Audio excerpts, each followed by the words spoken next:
Pakar hukum dari Universitas Muhammadiyah Yogyakarta Biantara Albab tiba-tiba mengimbau publik untuk waspada terhadap potensi tindakan aparat yang berlebihan setelah DPR dan pemerintah mengesahkan revisi Undang-Undang Kitab Undang-Undang Hukum Acara Pidana.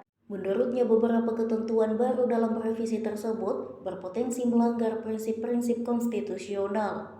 Warga negara berisiko menjadi sasaran penyadapan atau penangkapan mendadak tanpa prosedur pengawasan yang jelas, seperti dikutip dari kompas.com pada Jumat 21 November 2025.